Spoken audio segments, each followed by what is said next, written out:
Good evening, and welcome to another edition of the Guyana Learning Channel's News in Capsule for Monday, January 17, 2021. In the news tonight, 800 plus inmates graduate, government to develop safe space, new sentencing guidelines for 2022. In the world of sports, FIA presidents meet Mercedes boss. Regionally, Dominica ranked a third safest Caribbean country. And internationally, Prince Harry seeking to pay for protection. With the details, I am Dunelli Singh. 861 inmates housed at the Mazaruni, New Amsterdam, Camp Street, and Temeri prisons were on Wednesday recognized after successfully completing several training courses in various programs aimed at preparing them for reintegration into society.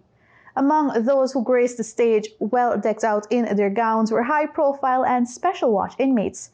Convicted and remanded prisoners were also given an opportunity to participate in the training areas such as entrepreneurship, anger management, carpentry and joinery, family reconciliation, tailoring, culinary arts, arts and craft, cosmetology, among others. Director of Prisons Acting Niklon Elliott said inmates were given an opportunity to participate in the various programs, which focused on imparting skills with the aim of preparing them for their reintegration into society. Elliott also explained that the prison service has an obligation and mandate to provide prisoners with skills to facilitate their reintegration into society, adding that the prison's task is to help the inmates realize their mistakes and become better individuals. He said the prison directorate remains confident that as the prison infrastructure continues to be developed, more prisoners will benefit from such rehabilitative training. He made it clear that rehabilitation of prisoners is an ongoing process, stating that we are adequately preparing them, whether it is with skill or educational training, so that when they are released back into society, they are productive citizens. The graduates were all presented with a certificate in recognition of their successful participation. This piece was extracted from the Department of Public Information. The plot of land on the Lamaha corridor that stretches between Main and Camp Streets will be developed into a safe space where Guyanese can enjoy family time. The safe space will see the establishment of an art gallery and a food court. The initiative is that of President Dr. Mohammed Irfan Ali, who visited the area on Saturday as part of Operation Clean Up and will be undertaken by the Ministry of Public Works. Minister of Public Works Bishop Juan Ejil, who was also on site with President Ali, said the government is keen on promoting health and wellness as much as the other major transformational projects.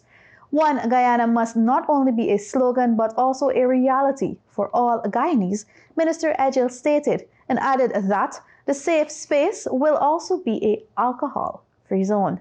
This piece was extracted from the Department of Public Information. The justice system in Guyana is expected to drastically improve with the introduction of sentencing guidelines, which are expected to come on stream by mid-2022. This was revealed by Minister of Legal Affairs and Attorney General Anil Nandlal during an interview on Saturday.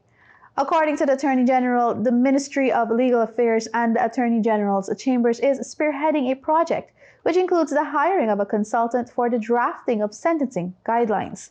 The Legal Affairs Minister noted that these sentencing guidelines hopefully will assist in bringing regularity, consistency, and predictability to sentencing, because these three factors are important in sentencing, and tribunals must apply the law and sentencing uniformly and consistently. He noted that members of the public are also entitled to, with reasonable prediction, be able to say what the sentence is going to be for specified offenses, especially when there are similar facts repeating themselves. Minister Nandlal stated that most times the law prescribes a limit within which the sentence must be situated in terms of time, length of imprisonment, if the offense carries imprisonment, or if it carries a fine, or the sum to be fined, or at least a limit within which the fine must be imposed. Sentencing is a complex legal issue, and persons have been complaining about inconsistent sentencing, as well as harsh sentences, and in some cases, they have been complaining about the minor nature of sentences, so it's a complicated exercise. But there are guiding principles that ought to govern a court. when a court is delivering a sentence for a particular offense, the minister said. The minister said the sentence must bear the proportionate relationship with the nature and gravity of the crime. However, once that sentence is disproportionate, then something is wrong. It's unusual, if not unlawful. He noted, too, that members of the public are free to criticize magistrates and judges, provided that they do so respectfully and they do not attribute an improper motive to that judicial officer. This piece was extracted from the Department of Public Information. And now in the world of sports. The inquiry into the biggest crisis to hit Formula One's governing body for years began in earnest this week. New FIA President Mohammed Ben Salman held talks with Mercedes Formula One team principal Toto Wolff on Friday as part of a series of meetings between the Emirati and F1 team bosses to dig into the solutions to the controversy arising from the Abu Dhabi Grand Prix.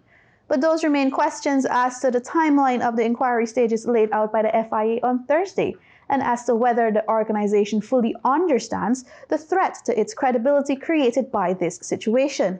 In a nutshell, FIA race director Michael Masi failed to apply the rules correctly during a safety car period at the end of the final Grand Prix of the season, and his actions led directly to the World Championship changing hands.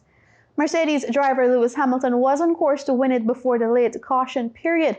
Red Bull's Max Verstappen snatched it from him when the race was resumed under questionable circumstances for one final lap of racing. Upping the stakes, while Hamilton has not said a word in public since the race, it has become clear that the seven-time champion is extremely unhappy about the situation and will not make a decision on whether to continue in F1 until he sees how the FIA is going to deal with the issue raised by Abu Dhabi. This piece was extracted from BBC Sport. And now for news in the region. CS Global Partners, a London-based government advisory and marketing firm, has ranked the island of Dominica as one of the safest places in the Caribbean and Latin America. Taking into account data from the Global Peace Index GPI 2021 and World Governance Indicators WGI, CS Global Partners said its World Citizenship Report ranks the Nature Isle third in the region with a score of 77.3, bringing it to the 33rd safest place in the international arena. In the Caribbean, Dominica followed Uruguay's Safety and Security Code of 82 and Costa Rica's 79.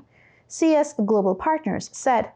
According to CS Global Partners, the report acknowledges recent weather storms in the Caribbean, but gave Dominica a high standing due to the authorities prioritizing the rapidly developing climate-resilient infrastructure on the island. The region has also placed emphasis on physical safety, rule of law, and political stability, the report says. Most importantly, Dominica ranks high in categories like voice and accountability, where citizens feel empowered to hold leaders accountable to their demands and needs. This piece was extracted from Loop News Caribbean. And now for international news. Britain's Prince Harry is making a legal challenge to a UK government decision that prevents him from personally paying for police protection for himself and family when they are in the UK, according to his legal representatives. Harry's legal team said they had initiated the legal challenge in September of last year, but decided to make that information public now in order to set the facts straight because of a leak in a British tabloid. Prince Harry, the Duke of Sussex, wants to bring his son Archie and baby daughter Lilibet to visit from the United States, but he and his new family are unable to return to his home because it is too dangerous. In particular, Harry's privately funded US security team cannot replicate the necessary police protection needed while they visit the UK, the representative added. The claim follows an incident in London in the summer of 2021 when the prince's security was compromised as he left a charity event. After another attempt to negotiate on the issue was rejected, Harry sought a judicial review, a legal challenge to the lawfulness of decisions taken by a public body, in his case, the Home Office, in September 2021, the statement said. The UK will always be Prince Harry's home and a country he wants his wife and children to be safe in. With the lack of police protection comes too great a personal risk, Prince Harry hopes that his petition, after close to 2 years of pleas for security in the UK, will resolve his situation, the statement said. This piece was extracted from CNN News. With that, we've reached the end of today's broadcast. Be sure to join us again tomorrow right here on the Guyana Learning Channel for more educational news and updates.